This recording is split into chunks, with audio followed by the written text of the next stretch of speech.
بسم الله الرحمن الرحيم الحمد لله رب العالمين والصلاة والسلام على رسول الله وعلى آله وأصحابه أجمعين. أما بعد, my brothers and sisters, stop for a moment. Before you scroll, before you plan your iftar, before you tell yourself, I'm fasting, I'm good, ask yourself one question. Is my fast only from food or is it from sin too? My brothers and sisters, especially my dear sisters across America, juggling work, children, studies, responsibilities, fasting is not just about an empty stomach, it is about a guarded heart. Allah says in the Quran, O you who believe, fasting has been prescribed for you as it was prescribed for those before you, that you may become righteous. Look at that carefully. Allah did not say so that you may become hungry. He said so that you may become righteous. That is the goal. If the tongue is still hurting people, if the eyes are still looking at what displeases Allah, if the heart is still full of jealousy and pride, then what are we protecting? The Prophet, peace be upon him, warned us very clearly. He said that whoever does not leave false speech and evil actions, Allah has no need for him to leave his food and drink. Subhanallah. That means fasting is bigger than hunger. It is about self-control. It is about discipline. It is about saying no to your nafs when nobody is watching. In America today, everything is available instantly. Food at your door, entertainment in your pocket, opinions flying everywhere. And yet, fasting teaches you to pause, to control, to think before you act. My dear sister, when you are fasting and someone speaks harshly to you, that is your moment. That is your test. Do you answer back or do you remember, I am fasting? My dear brother, when you are alone with your phone and no one can see your screen, that is your moment. Do you scroll into what is haram or do you fear Allah who sees you? Allah says He knows the betrayal of the eyes and what the hearts conceal. You may hide from people, but you cannot hide from Allah. And fasting trains that awareness, taqwa, consciousness. Another thing we must take care of during fasting is our prayers. Some people fast all day but delay their salah. Some wake up for suhoor but miss fajr.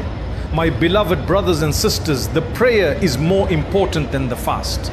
The prayer is the pillar, the fast is built on it. If you guard your prayer, your fast becomes light upon light. And let us talk about something very real, mood. When people are hungry, they become angry, they become impatient, they snap at their spouse, they shout at their children, they complain at work, then they say, sorry, I'm fasting. No, fasting should make you softer, not harsher. If hunger makes you rude, then we have missed the lesson. The Prophet, peace be upon him, taught that if someone insults you while you are fasting, say, I am fasting. Not to show off, but to remind yourself, I am bigger than this moment. My dear mothers, when you are cooking and fasting at the same time and no one even says thank you, Allah sees you. Every stir of the spoon, every drop of sweat, every sacrifice. My dear fathers, working long shifts while fasting, Allah sees you too. Every effort to provide halal, every temptation you walk away from, do not think your struggle is unnoticed. And please take care of your intention. Every morning when you begin your fast, renew it in your heart. Say, Ya Allah, I am doing this for you. Not for culture, not for family pressure, not because everyone else is doing it. When the intention is pure, even small acts become heavy on the scale. Drink water at suhoor with intention. Sleep early with intention. Smile at someone with intention. Everything becomes worship when the heart is connected.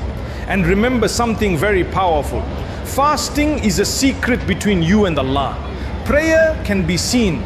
Charity can be known. But fasting, only you and Allah truly know if you broke it or not. That is why Allah says in a hadith Qudsi that fasting is for Him and He will reward it specially. Think about that. The King of Kings says, this one is mine. So protect it. Protect your tongue. Protect your eyes. Protect your temper. Protect your prayer. Protect your intention. Because fasting is not just a month-long ritual. It is a training camp for your soul. And if we truly understand what we are protecting during the day, then we will also understand what we must be careful with at night. Because what happens after Maghrib can either complete your fast or slowly empty it. Be honest with yourself. How many times do we count the minutes before iftar, but we do not count our sins during the day? The adhan goes, the date touches your lips, water runs down your throat, and it feels beautiful, relief, gratitude, calm.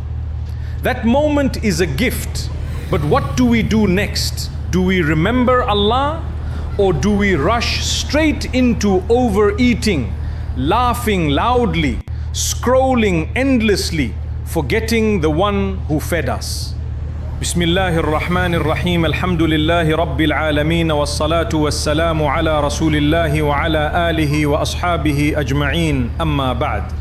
My brother and sisters, my dear brothers and sisters, the night of fasting is just as important as the day. Allah says, eat and drink, but do not be excessive.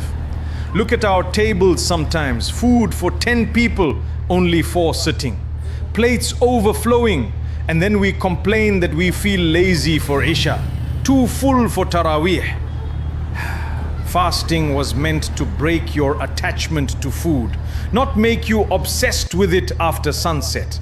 Eat with gratitude, eat with control, eat remembering the hungry who have nothing to break their fast with. And after you eat, guard your heart again. The television does not become halal because it is night. Gossip does not become lighter because you already fasted. Music does not become pure because your stomach is full. Be careful. The fast is fragile. It is like a clear glass. You may not see the cracks, but Allah sees them.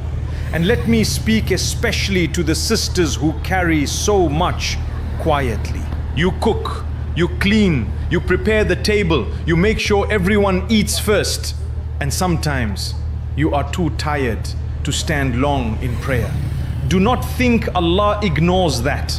If your body is exhausted because you served your family for His sake, your reward is written. If you whisper dhikr while washing dishes, it counts. If you make dua while folding clothes, it counts.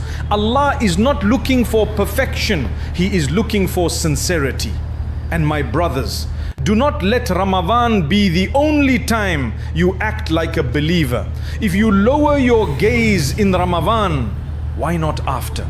If you speak gently in Ramadan, why not after? If you wake up for Fajr in Ramadan, why not after? Fasting is teaching you something. It is training you. It is showing you that you are stronger than your desires. You can stay away from food for 14, 15 hours. That means you can stay away from sin too. You are not weak, you are capable. Allah would not command you if you could not do it. And sometimes the most important thing to take care of during fasting is your heart. Not just from anger, not just from jealousy, but from hopelessness. Some of you listening right now feel heavy inside. You are fasting, but you feel distant. You pray, but you feel numb. Do not give up. Even that struggle is seen. When you stand at night and you feel nothing, but you still stand, that sincerity is powerful. When you make dua with tired eyes and tears that barely fall, Allah hears you. The night is quiet. The world is sleeping and you are there whispering to your Lord. That is not small. That is beautiful. And when we begin to understand that fasting is protecting the body, guarding the tongue, controlling the desires, disciplining the night, and healing the heart, then we start to see that this month is not just about staying hungry, it is about coming back to Allah in a way that changes us slowly, deeply, completely. And let me tell you something that might shake you a little. Not everyone who started this month will finish it. Last Ramadan, some people were standing in prayer beside us. This year they are under the soil, healthy, strong, smiling, and then gone. Life is fragile. We plan for Eid outfits, we plan vacations, we plan menus, but we do not plan for our last breath. Fasting reminds you of death in a gentle way. Hunger weakens the body. It makes you realize how dependent you are. One sip of water changes your strength. One bite changes your mood. Imagine when the soul leaves the body. What will matter then? Your bank account in America? Your followers? Your degrees? Your image? Or your sujood? Allah says, every soul will taste death, and you will only be given your full compensation on the day of resurrection. This is not a story, this is a promise. And Ramadan is a mercy. It is like Allah is saying, come back before it is too late. Some of us are carrying sins we never told anyone about, private habits, secret addictions, old grudges, broken relationships we refuse to fix. And we think, one day I will change. My dear brother, my dear sister, that day is today. Do not let shaitan whisper after Ramadan. He loves that sentence. After Ramadan. Change now. If you need to delete something from your phone, do it. If you need to apologize to someone, do it. If you need to forgive someone, even if they do not deserve it, do it for Allah. Because fasting is not just staying away from halal things during the day. It is learning to stay away from haram all the time. And I want you to picture something. On the day of judgment, people will come with mountains of prayer and charity, but they hurt others. They insulted, they mocked, they spread rumors, and those good deeds will be taken and given to the ones they wronged. What will we have left? Guard your tongue. In our culture today, gossip is entertainment. Backbiting is casual. Sarcasm is normal. But fasting should make you sensitive. It should make you pause before every word. If what you are about to say does not bring benefit, swallow it. Silence can be worship. And let me comfort you at the same time. Allah is not waiting to punish you. He is waiting to forgive you. The Prophet ﷺ told us that when Ramadan comes, the gates of paradise are opened. Think about that image. Doors open, but you have to walk toward them. No one drags you into Jannah. You choose the path. Even small steps count. One sincere dua, one tear, one charity given quietly. One night you fought your sleep and stood for 2 extra rak'ahs. Do not underestimate small good deeds done consistently. And please, do not compare your Ramadan to someone else's.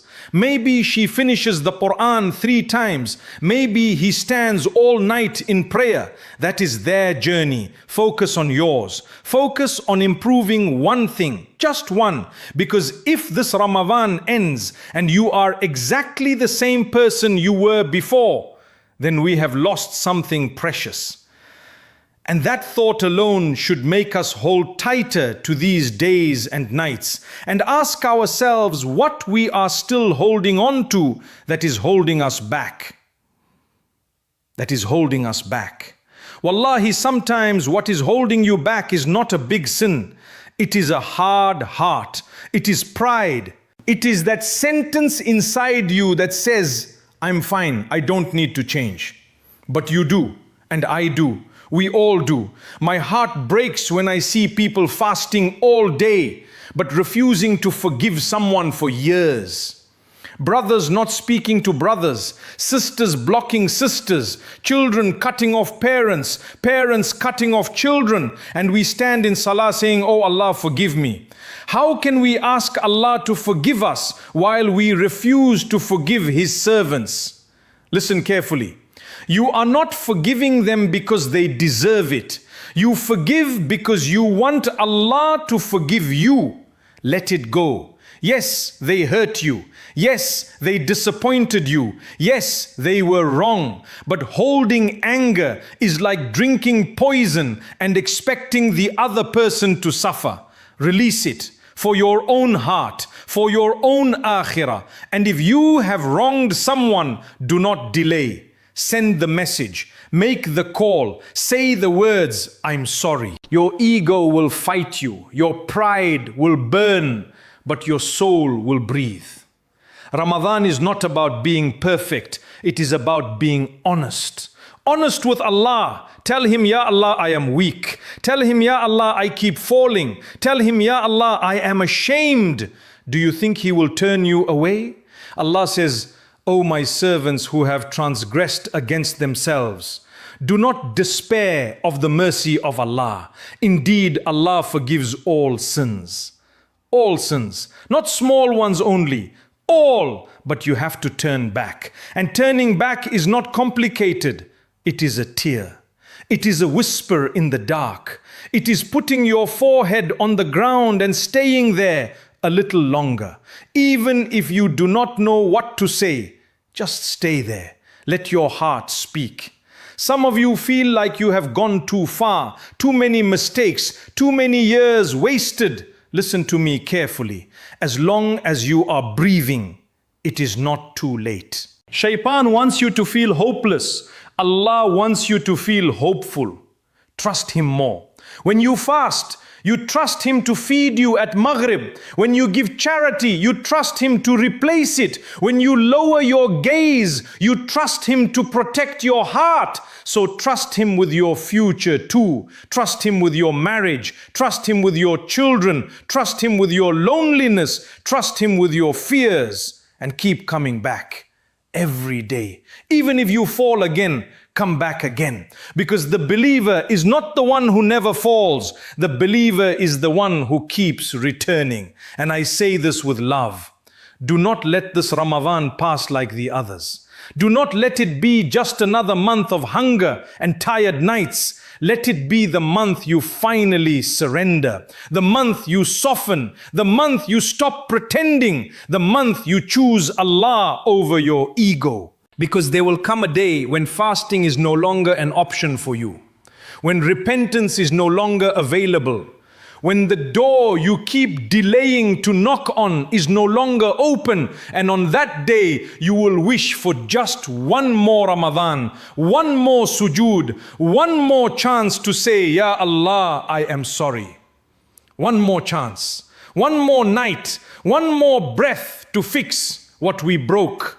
But you have that breath right now. You have this moment, and that is a gift.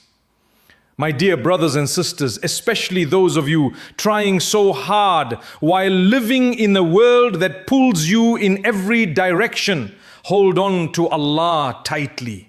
Do not be shy with Him.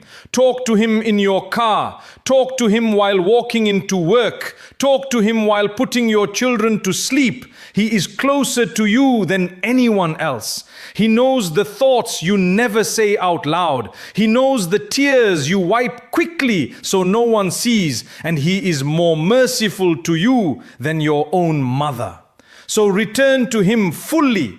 Not half-hearted, not sometimes, fully. Guard your fast, guard your prayer, guard your heart. If you slip, repent quickly. If you fall, stand up quickly. Do not sit in guilt, do not sit in shame. Use it to rise. And let Ramadan teach you something that stays after it leaves. Let it teach you discipline. Let it teach you mercy. Let it teach you patience. Let it teach you that you are stronger than your desires. When you say no to food for hours, you are proving that you can say no to sin. When you wake up for